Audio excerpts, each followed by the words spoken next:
ಸಾಂಸ್ಕೃತಿಕ ನಗರಿ ಮೈಸೂರಿಗೆ ಮೋದಿ ಎಂಟ್ರಿ, ರಾಮಕೃಷ್ಣ ಆಶ್ರಮಕ್ಕೆ ಪ್ರಧಾನಿ ಭೇಟಿ, ವಿವೇಕ ಸ್ಮಾರಕ ಉದ್ಘಾಟಿಸಲಿರುವ ನಮೋ.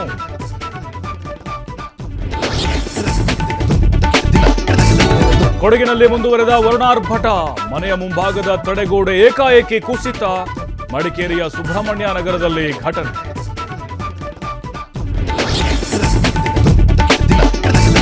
ಚಿಕ್ಕಮಗಳೂರಿನ ಶೃಂಗೇರಿಯಲ್ಲಿ ಮಳೆ ಅಬ್ಬರ, ನೀರಿನಲ್ಲಿ ಸಿಲುಕಿದ್ದವರ ಸಿನಿಮೀಯ ರೀತಿಯಲ್ಲಿ ರಕ್ಷಣೆ, ಸ್ಥಳೀಯರ ಕಾರ್ಯಕ್ಕೆ ಎಲ್ಲೆಡೆ ಮೆಚ್ಚುಗೆ.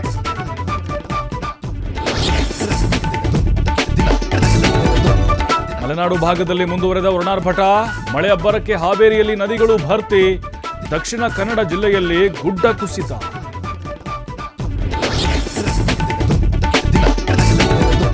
ಸೋಮವಾರ ನೂತನ ಸಚಿವರ ಪದಗ್ರಹಣ ಫಿಕ್ಸ್, ಲೋಕಭವನದ ಗಾಜಿನ ಮನೆಯಲ್ಲಿ ಪದಗ್ರಹಣ, ಒಂದೇ ಬಾರಿಗೆ 20 ಸಚಿವರನ್ನು ಆಯ್ಕೆ ಮಾಡಲಿರುವ ಸರ್ಕಾರ.